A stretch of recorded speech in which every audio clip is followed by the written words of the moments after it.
What's going on, guys? Thanks for joining us on this brand new The Monday Night Show. If you're listening back on YouTube, thank you for listening later on in the week, because we will be promoting this quite a lot this week. We're quite excited to get this down and started. It's myself, Ryan, and James. So thanks for coming on, lads. No problem. We're going to be starting off by talking about Kevin Mirallas missing the penalty tonight, which has just happened. Basically, when I saw that and they were talking about the fact that Leighton Baines is the regular penalty taker, I started to think, do you lads set penalty takes on Football Manager, or do you like to have just random people turn up, James? No, me, always the same set piece takers. Always, you check them, it gives you the stats and who's the highest to the lowest in order of the best set piece taker of each set piece. It's always the best one for me, or one of my strikers, like taking penalties, for example, because their finishing should be higher anyway. Now, what they did say, Ryan, was he said, oh, well, Mirallas played well and he scored a couple of games ago a penalty, I think it was. So they said, obviously, he had confidence. If your regular penalty taker's injured, for example, and your backup penalty taker scores a penalty, would you then set him as the first choice because he's got confidence, or would you want your first choice, i.e. Leighton Baines, to come in and take over when he come back? It's always got to be first choice for me. For me, when I'm setting my penalty takes on FM, I say at least a top three just in case, because if I put one in and then a random one comes in and misses a penalty, it'll frustrate me. I always have a top three, so then I have at least some backup somewhere if the first one's away injured or away on international duty. Go on, James. I always set about 7 or 8 penalty takers on mine, because if you're playing in the cup and you go to a penalty shootout, then you've got your first 7 or 8 penalty takers sorted. Yeah, what I would say is, people who don't know, James is playing with Blythe, so I can imagine the quality of his 7th and 8th penalty taker. Incredible, all Messi-like. Yeah. After the top 2 or 3, they're all about stat 2 and 1 and. Well, at least you could get them in order, though. Right, we're going to move on to a couple of discussions. Like I said, the idea of this new Monday night show is to mix football and Football Manager. Interesting idea, and hopefully people are going to enjoy listening back during the week. So the first thing we're going to discuss about is, I know we're only in January, so before people say, oh, you're discussing this too early, but the likes of Derby County, personally, I think Derby are going up. I think they're definitely probably going to win the championship, in my opinion. What do they do when they go up, and what do we do when we get promoted on Football Manager? Now, Ryan has just been promoted on Football Manager, so I'm going to go to him first. Ryan, what are the first things you look at? Do you plan before you've won promotion, when you start to think it's going to happen? Do you ship players out first? Do you bring players in? How do you work around it? At Crawley, because I guaranteed promotion, I think it was at least 5 games before the end of the season. I started planning then, what sort of players do I need to bring in, where did the club need to go, who do I need to get rid of. That process started very early, but when I was at Hereford, I won the league on the very last day of the season. It was very, very tense. So during pre-season was when I started bringing a lot of players in on trial, testing the team out to see if they'd be good enough to go up to League 2. And I started shipping players out. Unfortunately, I moved on to Crawley, but I did start the process very early, and I think it's something that Derby will need to do, because there's some very good young players in that Derby team, but there's some areas that I can see that they may need to improve in. The goalkeeper, I think they need to improve. The goalkeeper never really seems to impress me. He doesn't look Premiership standard. I don't know what you both think. What about yourself, James? Would you replace the goalkeeper at Derby if they go up? Not for me. I would probably consider replacing the defence. I mean, particularly on Football Manager, I think when you're going up divisions, the defence is the most important thing. You'll always score goals, but it's whether you're going to score more than your opponent is the big thing. And particularly in the league I'm in just now, I'm conceding a lot, but I know I'm scoring a lot, which is why I always look for defenders first.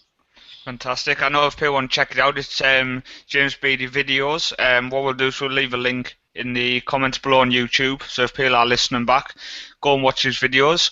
As you will hear, if you're a long time listener of the other shows we've been doing, James has recently invested in a microphone, and he's videos of his Football Manager series have improved greatly. I'm sure even James knows that, don't you, Paul?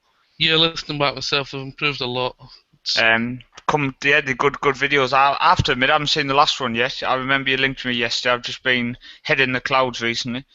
But yeah, I think personally, when I go up, I always look at my wage budget first, which it sounds obviously self-explanatory, but you don't want to start plummeting yourself into debt. But I do like to kind of do the opposite to you, lads. If I go up, I kind of like to keep faith with my defence. I try not to touch my defence on my backline unless there is an obvious weak link. If there's not a weak link in there, I will kind of keep them now. Maybe look at how my assists were doing. Maybe because a lot of times when you're up in the next level, you'll find it harder to create chances, I always think. And are Derby going to create chances? And what I will ask is a Football Manager wonder kid, Ryan, in Will Hughes. He's developing well, but is he developing at the speed people expected? I think he's slowed down a bit lately, but that's probably down to the way that Derby are playing him at the moment. They're swapping him with I can't remember his name, but they keep rotating one player for him, and it's very good. Go on. I was going to say, is it that Byron? Is it or something? I think so, but they are rotating him. I think it's very smart by the Derby manager to keep him out of the limelight and such, so he's not performing as well. But when he is on, he's amazing to me. He's going to be a great player in the future. Maybe not developed as quickly as people want, but it takes its time, and great way to develop a player. Keep rotating him, why not? I know at the weekend he was taking a lot of hard tackles from Forest. They were definitely getting stuck in. So I'd wonder if he is getting targeted a bit, and it's not letting him shine as much because they're so quick at him, they're marking him out of the game, for example. If you come up against a superstar like that in that level of a division, do you mark them out the game, James, or do you not really focus on opposition instructions? I do use opposition instructions sometimes, but I'm mainly focusing on my own player instructions, which a lot of people don't tend to use at all, and I don't get because I think it's a vital part of the game. Indeed. As for real life, somebody like Will Hughes, I mean, how much Championship football do people actually watch? I mean, full games. How many full games have people seen Will Hughes watch? I'm not going to lie, only when he's on TV on maybe the lunchtime on a Saturday, for example. And I would say that's the same case for most people, but of course us Football Manager gamers get carried away and start to think, oh, if he's Wonder Kid in real life, he's going to be that good, and no, if he's Wonder Kid on the game, he's going to be that good in real life. But we kind of get lost in the game, really. Yeah. Yeah, it's fair enough. I mean, personally, I don't really touch opposition instructions. Sometimes I'll randomly click to tell my assistant just to set them. I notice he sets maybe 3 or 4, but maybe I should focus more on. I'm probably going to do it in this save, which I'm actually going to document not in any sort of story form whatsoever. I'm literally just going to document on how I set up tactics and stuff, so people might find this read a bit more interesting in a story form. But we're moving to the next one, which is, James, I'm not sure if you've seen this in Football Manager, because I haven't. Nottingham Forest got put under a transfer embargo in real life, but they got given £250,000 for winning some fair play award, I think it was. No, it's the transfer fund from Sky Sports. Transfer fund from Sky Sports. Now, surely if they're under transfer embargo, how can they go and spend that £250,000 to loan a player? I don't think maybe it wasn't actually like their sort of money. It was sort of the transaction maybe went through something else. I have no idea how they managed to pass that, to be honest. It literally makes no sense. I've never seen it happen in Football Manager. What about yourself, Ryan? I don't think it does actually happen. I think that FM or Sports Interactive, the makers, I think they'd have to have a proper link with Sky Sports to allow that sort of thing to happen. But as James says, where does that £250,000 go? Does it go straight into the club, or does it go through another company so the club can spend it, and then it doesn't go on their financial fair play records? Yeah.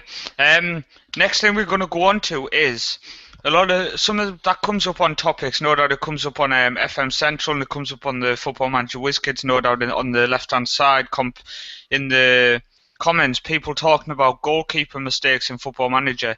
And what I want to bring up is the goal that Southampton scored against Tim Krul, the first one. The second one was a deflection, unlucky, nothing Krul could do. I assume, James, you've seen it now. Yep. This guy should be saving that. We lose one goalkeeper gets stuck back on the bench, and our first choice comes back, and he lets in a goal which basically goes straight through him. If this was happening on Football Manager, we'd be dancing around our living room going mental. I think people think too much of goalkeepers in real life and in the game. You've got to remember, they are human. If a central midfielder passes the ball away by accident and nothing comes of it, nobody blinks an eye. If a goalkeeper makes a mistake such as that, everybody's talking about it. They are human, they do make mistakes, and it's going to happen on the game as well. But again, we're used to people blaming the match engine like they have done for years and years. And I mean, what are they hoping for? It's like they're wanting FIFA-type gaming for Football Manager, and it's just not going to happen. What I would say is that this type of incident in the football with Tim Krul doing this, it kind of makes people just remember the goalkeepers on Football Manager. It's again, I think it points to the match engine, which I tried to explain a few weeks ago, and I don't know if it's coming across if I'm making any sense or if people aren't understanding. Some people have questioned it, which is the match engine's designed on the statistics. So if he's not going to save the ball, it's designed to obviously say, right, this guy's got so much shooting ability, this guy's got so much shot stopping from this angle with this much power in this weather condition, he's going to miss it. So sometimes it will just go straight through him. It's not saying that it's an error, it's just saying that's a goal. They can't physically show the graphic of him attempting to save it maybe, so it literally just looks like it goes straight through him.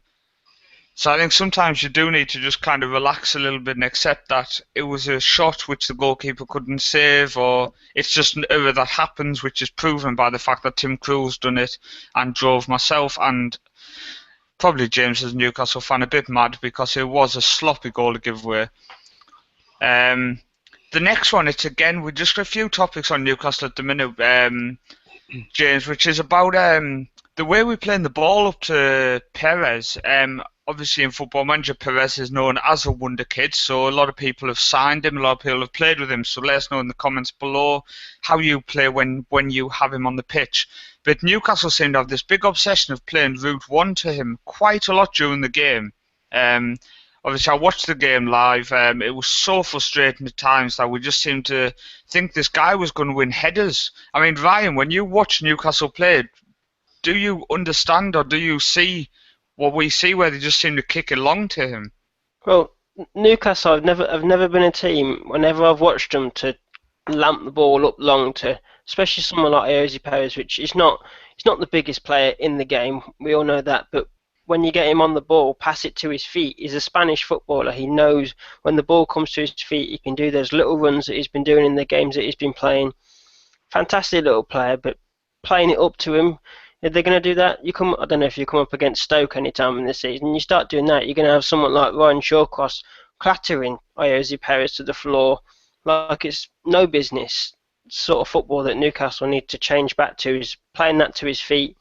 He'll start scoring goals again because he's a brilliant player and a brilliant player on FM. I'm going to check where he is in 2023 when I get back on FM after this, and then I'll update people on how he actually does on FM. We'll see what we think of it in real life. His footwork's amazing, James, isn't it? When you actually sit and watch full games, not just highlights, full games of Newcastle. Perez's footwork and his movement, and quite a lot of them actually don't make it on Match of the Day because I've watched full games and I've watched Match of the Day in the evening, and I just keep thinking, well, they didn't show his little move on the edge of the box and stuff. He can cut inside 2 or 3 people with one drop of the shoulder. Yeah, I mean, like you say about the long ball thing, punting up to him, it's almost like they've never got out that routine of punting it up to Shearer, expecting him to chest it or take control, hold the ball up or head it on. You got to remember, he's not from the English game. He's coming from Spain, and as you can see when he plays, they like to play with their feet. Punting it up long, how often do you see that in Spain? Not very much when I watch. So I think they've got to think about him instead of just what their style play is, and think about how to adapt for him, because he's the main striker at the moment. Well, I tell you what I was trying to think, James. I was trying to think, why are we playing that way? And I was trying to think, what striker in the first half of the season convinced us to play that way? And I can't think. Revier's quite strong, but he's quite pacey. So maybe have we got in the mindset of knocking it behind? And it's not about punting it for them to win the header. It's for them to turn on the defenders. But we were playing it from too deep for that. So I'm a bit unsure, but that leads us on to looking at what tactics and example we will play with Newcastle. And obviously, a lot of people like to play as Newcastle on Football Manager because they're a mid-table side. You're expected mid-table, and yet they've got some really good players. I mean, on Football Manager, the likes of Colback perform really well. Tiote is a great player on Football Manager. Even Gouffran you can get playing well. What formation would you play? Would you play the 4-2-3-1? What would you play, James? Yeah, for years that's the way I've went really. 4-2-3-1. It's been pretty much my favourite formation on Football Manager for 2 years now, and with the Newcastle players that they have, to play the strongest players, that's the way I'd be playing.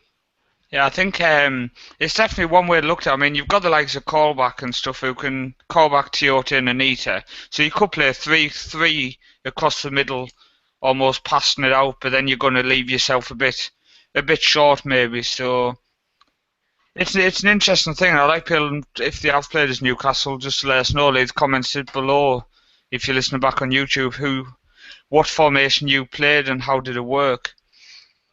But we're going to move on to the disaster that is I'll tell you what, we'll quickly go one more Newcastle topic dropped further down in the topics we had planned, which was, I don't know if you've noticed, James, but since on your latest Football Manager WizKids database, now Newcastle don't have a manager.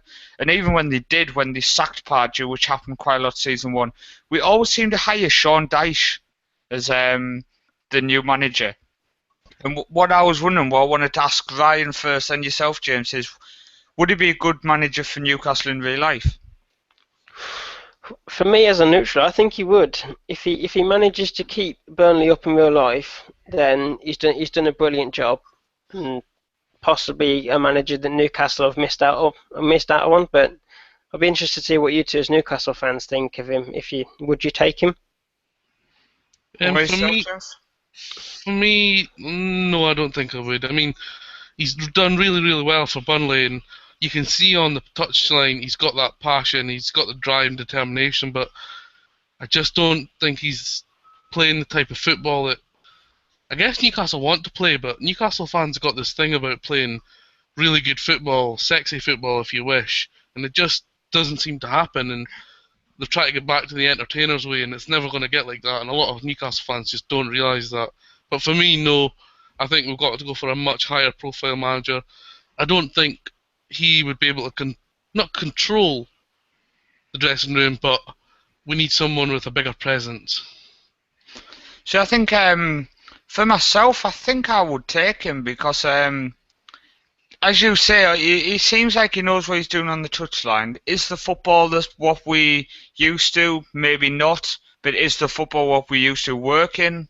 Maybe not. So, I mean, there's no reason why we couldn't take a punt on him. I mean, if he got appointed, I wouldn't be disappointed. I'm just saying that there's probably other names I'd rather go for. Yeah. But if he did come in, he's a young British manager, youngish British manager, and I'd be happy for him to take Danny Ings with him as well. I was just about to say that. If he can bring the Ings with him. When I saw his interview on Football Folks a while ago and he had a walk around Burnley, talked about the project and stuff, he seems quite an intelligent man, so I'd be quite happy to have him in. Maybe he would know what he's doing, so maybe Football Manager knows the secret and they keep employing him. The Newcastle situation, I just don't want to get into you bringing a manager like that after 8-9 months, he's struggling. almost like David Moyes, and then you get rid of him, and then you're bringing in another new manager. I don't want that because we've had the Alan Pardew for 4 years, and I'm a believer of keeping the same manager to build on for a few years at least. So I wouldn't want to bring him in and get rid of him after 6 to 8 months or whatever if it goes wrong. Yeah, give him more of a chance. Yeah. But next we're going to move on, Ryan, is to your topic of your favourite club, which is Manchester United. I want you to discuss Falcao. Well, for me, he came in and I thought this player's going to light up the Premiership. It's not turned out. There's rumours in the press that he's fell out with Van Gaal because he didn't get played against Southampton. But even in the game against QPR, he didn't look up to it. He missed. I'm not sure. There's debate that he missed the open goal. I did watch the game. Apparently there was a deflection, and maybe there was a slight deflection. But I thought there was. Somebody of his caliber, I think, should be getting on the end of that. And for the amount of games he's playing, for the money he's on per week, to score 3 goals in that time, to me, isn't good enough. And I'm hoping now, we're halfway through the season now, if we're going to spend 43 million to bring him into the club, then possibly pay even higher wages than he's on now. I'd waste of time. He's going to be 29 by then. Is he going to prove himself to be a 43 million pound worth player? Not in my opinion. I think against QPR, I think he's had a lot of stick, which was unjustified, because I don't know if you've seen it, James, but the chances he had, a couple of the clear-cut ones people have been talking about, you can't judge the deflection that happened, and he judged it perfectly. He was there just to stroke it in, but the deflection took it away from him. So I do agree he's completely failed. It's just clear to see he hasn't scored the goals I expected. He's not even scored close to the goals I expected. But the grief he's got for that game, I think, is a bit over the top, James. Yeah, but I'm a believer of he's failed so far. I don't think he's failed. I think if he goes and scores 10 goals in the league in the second half of the season, I think your minds will be changed. We keep referring to him on the big money, paying 40 or million. You're not going to pay 40 or million for him. Absolutely no chance. If you can get him for 25 million or a little less wages, which I reckon you take the cut, I think you take him. He's a natural born goal scorer. You don't find many of them. He's proved it everywhere he's been in. If he doesn't end up at Man United, believe me, I think he's going to be scoring goals, a lot of them, elsewhere. I think he'll end up in Spain, in Italy with Juventus, and the only reason behind that it's with no disrespect to the Italians, but their football league is just well behind the rest at the minute, and I think going to Juventus, you're a kind of step ahead of the rest into a kind of catch. And they are bringing in some decent players at the minute, but it's such a slow league. I think he'll do well there. Interesting thing, I don't know what you two think. A lot of people have said on our Football Central page that Falcao's move to AS Monaco was the move that destroyed him. I don't know what you two think about that. I don't think it's actually true. I don't think that destroyed him. I think the injury... Go on. I think it did. I think he was at Atletico. He was doing fantastic, I think it's fair to say. He was linked with the Premier League. He was linked with Chelsea. He was linked with Real Madrid as well. He was linked with Bayern Munich at the time, I think I remember. So to go to Spain to go to France and just... He didn't take the money. Yeah, basically take the money, drop down in standard. Look at for example, the likes of Will.i.am. He's come over from Russia, hasn't he? Yeah. And how long did it take him to adjust to the pace of the Premier League? That guy now is a fantastic footballer, but when he first come, there was a few people questioning him, and it's just because of how piss poor the standard week in, week out is comparing. And I think that's dropped Falcao's level down. And then he's gone and got himself that bad injury, which you don't wish upon anyone. I think he's struggled to come back from it, James. I don't know about what you think. I don't think it was a bad move, but I didn't think the move to Monaco was necessary. I think he should have stayed at Atletico Madrid for another season or so. I didn't it was almost like he wanted to be that marquee player to really boost Monaco's, not reputation because they're already a big club, but try and get them to the next level, and which they have done. They are back up competing at the top of the league, or at least they were. But I don't think it was the right move for him. Don't think he should have went there. I think he should have went elsewhere, or stayed at Atletico would have been better. Yeah, I think one player I think escaped the Monaco grasp, luckily, due to the World Cup, was obviously James Rodriguez, because that was I think, in my opinion, Falcao was older. For Rodriguez to go at such a young age was just a crazy move, in my opinion. So he did well to get out and end up in Madrid.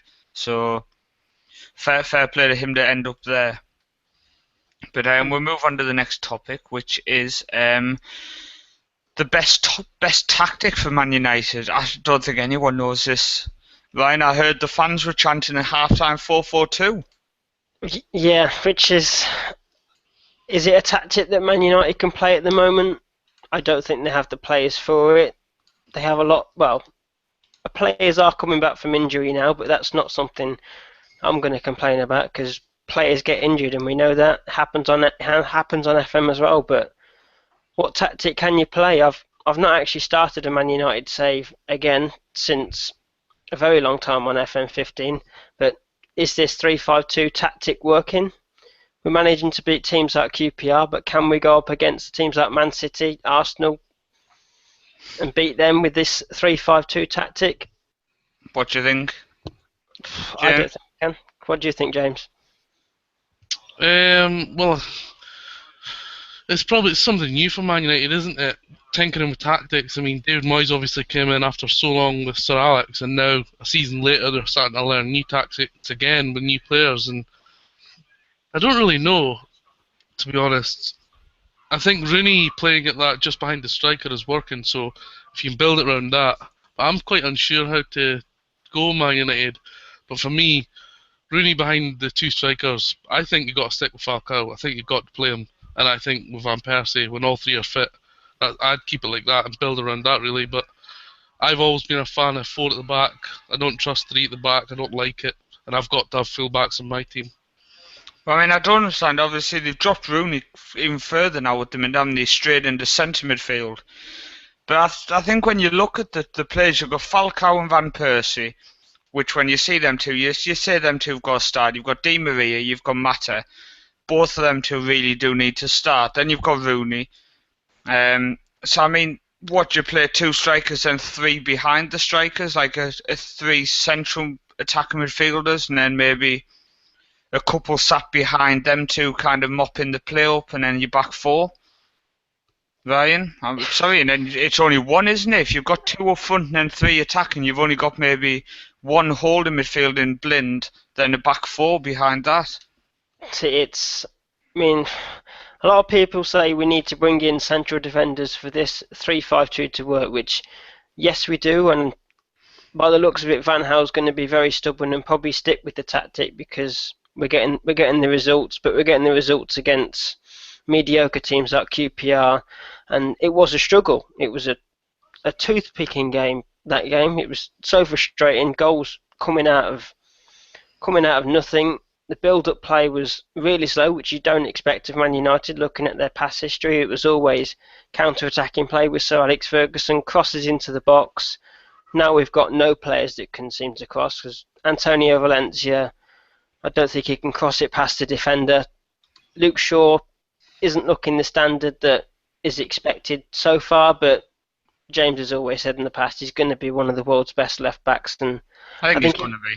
If he carries on, then yes, he will be, but he's been affected by injuries and he's probably got the effect of that massive price tag, which, yes, you can say that he isn't worth that much now, but in a few years' time, if Man United are up there winning titles under Van Gaal, then I'm not going to complain. But there has to be a tactic that's going to work somehow, and if it's 3-5-2, then I'll swallow my own words, but for now, maybe there needs to be another tactic. I have no idea what tactic I will play. Honestly, I have no idea. I think I'd have to play 4 at the back because I feel a bit more comfortable with it. Then I'd want two wingers of some sort. I think you're going to have to look at some sort of either sticking Di Maria or Rooney on the wing. And you don't want Rooney or Di Maria on the wing, but Mata can't play on the wing. Neither can Di Maria. And if Di Maria can't play on the wing, then Di Maria's got to play behind the striker, which then means Rooney's going to have to play on the wing, and Blinder's the holding midfield, and then not Valencia, but that just leaves like Januzaj, who just looks the shadow of himself. So it's a tough one. I definitely think it's one which can go on for a long time because nobody really has a clue. But staying on the United front, James, Darren Fletcher's getting linked with the move to Valencia. That'll be a good move for himself, I'm sure you'll agree. He seems to move to random clubs in Football Manager, James. I don't know if you've noticed this. Not really, to be honest, no. Oh, brilliant. Cheers, James. I'll tell you what, we'll go to... Hey, Ryan, have you noticed... Fletcher seems to go to random clubs on FM. Well, to me, I mean, I've only had 2 saves going. I've had the Man United one that I only go back to when I get frustrated. But on my long-term save, I think he's been at West Ham, he's been at Everton, and then I think he went to Kilmarnock in Scotland, and then he stayed there and finished his career. So very random clubs for someone like him. But okay, I've just checked currently my save in 2016, and he's at Blackburn. There we go. Random club again. Yeah, so he does move to random clubs. Well, I know Manny he always seems to either go back to Scotland or he drops to maybe Italy, somewhere like that. He never seems to go to, I don't know, the type of club I'd expect, like a West Ham or something, where I kind of imagine he would fit in maybe at a mid-table Premier League club at the minute. But yeah, obviously in real life he's linked to go to Valencia in the summer. It would be a good move for him. I'm not sure how he would do. I suppose there's some mediocre teams in Spain, so he would maybe get a good few games. He might look like a solid player still. Just unfortunately, the speed of the game in the Premier League seems to be going past him at the minute.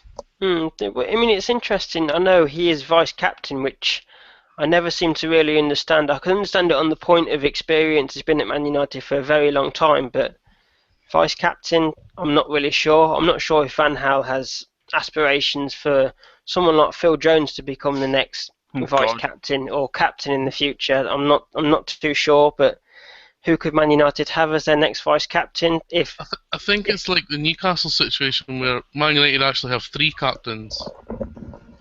I was going to say, I think they have, isn't Johnny Evans one of them? Yeah. I mean, at the start of the season at Newcastle, Colaccini was captain, and there was no... Coyote was named officially as vice-captain, but Pardew said that Coyote and Siem de Jong were vice-captains, and Moussa Sissoko's also been captain this season. Yeah. Mind you, talking about Colaccini reminds me of a Football Manager defender at the minute. I don't know if people have noticed, but the amount of times he's getting caught out of position, and I don't mean just slightly, I mean the fact he's chasing the midfielder who has the ball, literally to the halfway line and then to the edge where the dugout is. And then they are attacking us and we're one defender short. It happened 3 or 4 times during the last game, James. It's like watching Football Manager where your defender just randomly wanders off. I think when talking about Colaccini like that, you should wash your mouth out, son. I think you're blinded by the hair. His performances have been really disappointing lately. They have, I know. He seems to go through patches like... He'll go a few months just having absolute stinkers, and then earlier on in the season he went about 8 weeks playing absolutely outstanding and just... He plays well, but then, as you say, just randomly sometimes, just the last few weeks he just seems to get excited and go chasing the ball. It's literally, I'm waiting for him to run with his tongue out. It's literally the only thing missing is his tongue out when he's chasing the ball at times. But we're going to move on to another Football Manager wonder kid, and he is close, from what certain websites and certain media outlets are saying, he's close to signing a contract with Real Madrid, which is Martin Odegaard. Now, in my opinion, moving to Real Madrid will be a bad move for him unless they loan him back to Strømsgodde or loan him to another club in Europe. I don't know what your opinion is, Ryan. Well, as I said it earlier, exactly what you said. If he goes to Real Madrid, I'm not saying it's a bad move because I've not really seen him play as much as probably you have in Norway. I would hope, and if he goes to Real Madrid, that they send him back to Norway where he can continue his football development. He's playing first team football. The standard may not be a Real Madrid standard, but first team football is first team football at the end of the day. And in the future, who knows? We could have the next best footballer at Real Madrid. He can get tutored by the likes of Cristiano Ronaldo, Gareth Bale, all those fantastic players at Real Madrid. I think it's a good move in some ways, but a bad move in others. But he's got loads of clubs after him, and he's got to make a decision at some point. Now, one thing to remember is that obviously the B team and the C team in Madrid, they do play competitive football. So don't get us wrong. We're not saying he's just going to rot in a reserve team, because they do play competitive league football. I just think that I don't want to say the pressure will get to him, James, but I just think going to sign for a club like Real Madrid, if he stays there, and is expected to compete, is it going to be too much, or do you think he might rise to the occasion? I think it's going to be a case of similar to Alan Halilovic and Ryan Gauld, where they're going to be playing in the B squads and getting a lot of game action at that level. But is that level the same level as playing at Strømsgodset? Is that the same level? I say loan him back, give him that boost in wages, get him all settled in Madrid, then loan him back there. But to be honest, it's kind of like the Halilovic story where it's just dragging on and on and on, and you just want him to get signed by a club so we'd stop reading the same rumours week in, week out. One thing I want to just quickly bring up, you mentioned there, was Ryan Gauld. I would like to say he has just made his debut for the first team, James. Yeah, he made last night, last 20 odd minutes. Yeah, which is good to see. Yeah, great news, and great. It shows that how Sporting do it. They give them time to bed in, and if they are shown promise, they get the chance, get a debut, and get a chance to obviously show the fans what the future holds. I mean, have you ever signed him on Football Manager, James? Have you, Ryan? And does he turn out any good? I've got him on Man United, but I haven't been back to that save in a very long time, and I think I sent him back to Norway and haven't gone back since. What about yourself, James? Well, funnily enough, on Football Manager 2014, before he was even mentioned, I'd started a Sporting Lisbon save, and I'm in like season 8, I think, and he's a regular first team player for me, and I'm turning down 32 million bids from Real Madrid and Chelsea for him, so he's brilliant for me on that. Oh, fantastic. At least it shows that shows he develops on there as well as obviously in real life. One thing I would like to say is obviously news that come out, I don't know if it come out today or yesterday, was that Valencia confirmed they rejected a bid. But they won in the club 27 million for the defender Nicolas Otamendi. That's a crazy amount for a defender. Defenders don't really go for that much on Football Manager. I haven't seen them, James. No, not really. I think you have to get about a few seasons in, and it's when you see regens going for silly money. I believe Guillaume Balaguer has confirmed that club is Manchester United that have made that bid. Okay, that's it's a ridiculous money for again an unproven or sorry, but that much money for a defender, you'd expect this defender to be world class and to be world renowned, not somebody who only us hardcore football manager players would know type thing. But what I would like to say is good news coming out of Scotland is that Hamilton Academical have announced that the supporters attending Saturday's match against Inverness Caledonian Thistle will only pay 10 pence for admission. Don't you wish that was a feature you could bring into Football Manager where I know they do fan days and stuff, but where you could actually set, or you could request a fan day, for example, I don't know about yourself, James, but I think that would be a great addition, especially for the level you're at, James, to be able to request a fan day. No, the higher they charge them, the better. I need all the money at that level. I'm skint. I need the money. But yeah, I think it's a great thing, and they're doing it, of course, for Frank McAvoy and Alex Neil's 10-year service, and Alex Neil wore the number 10 shirt, so I think it's a great thing to do, and I'm sure, I think it's New Douglas Park it's called, will be rampacked at the weekend. Yeah. It's a nice little stadium as well. What I would like to say as well is there's reports coming out Crystal Palace have made an improved £4.5 million bid for Swansea left-back Neil Taylor. I don't know about yourself, Ryan, but that guy's awesome on Football Manager. Before he got injured and before Ben Davis took over him in real life for Swansea, he was a fantastic left-back. £4.5 million seems like peanuts. Yeah, I mean, he's getting on, kind of. He's what, 27 now? He's not as young as he was, but he's amazing on FM. Always seems. I think he went to Arsenal on my FM where I'm in 2023 and turned out to be an amazing player for them. So it just shows Alan Pardew. Go on. It just shows Alan Pardew's a big fan of him because he made 2 bids for him while Newcastle manager about a year and a half ago. So I would like to have him in Newcastle.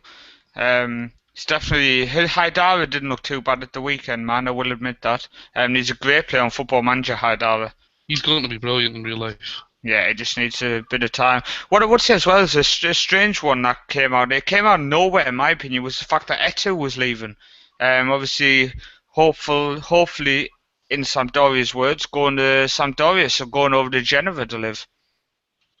Don't know what you thought of that, Ryan. Did you see that coming?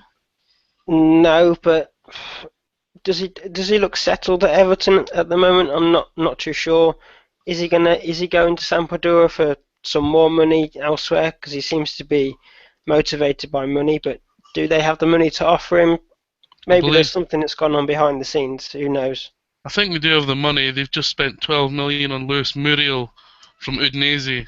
And bear in mind, Sampdoria are struggling at the minute. But they have also just sold Manolo Gabardini for around the same price.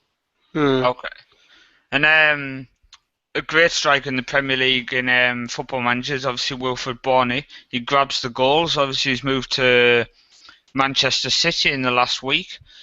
What's your thoughts on that, James? Good deal for Man City, or too many strikers, too many cooks spoil a broth, as you would say in your kitchen?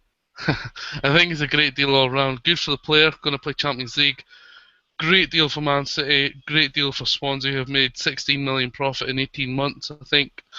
And he's a fantastic player. Top goal scorer in 2014. Great bit of business. And I'm just ruining the fact that Newcastle never pushed harder for him when they had the chance. Yeah, well, he wouldn't have lasted that long at us, because I think there were those reports of him possibly going in the summer, wasn't there? And I think if he was at Newcastle, Ashley would have pushed through the sale then. But yeah, it's definitely it's good for Bony and good for City. A lot of Swansea fans are eyeing the big signing now. I think they need to remember they're not going to get all that money. They obviously, as Gary Monk very smartly said, they have bills to pay, so they need to remember that definitely. But I don't know what your thoughts on Wilfred Bony at Man City is. Ryan, would you, if you were in charge on Football Manager, would you be selling one of the strikers? From Swansea, I'd try and keep him, but as James says, he's a great buy for Manchester City. Whether he's going to do as people say, that he's going to go to Manchester City and then go to a team like Everton in the future for something like 16 million, 10 million, remains to be seen. I think he'll set the world alight at Man City and start scoring loads of goals. Put him up top with Aguero. Great partnership. I can see Dzeko leaving now. I think that's on the cards. I don't know what you think, James. Pardon? Sorry? I said I can see Dzeko leaving now. Bonny's gonna. Yeah, I wouldn't be surprised if he went back to the Bundesliga. Yeah. Maybe somewhere Dortmund take a chance on him. They need a big man and a goal scorer. They need something. They definitely need something. But yeah, that's it for tonight's show. First Monday night show. So I'd like to thank you two lads as always for coming on. No worries. And I hope you all enjoyed it, lads. And if you've listened back on YouTube, please leave a like, and we will see you next week.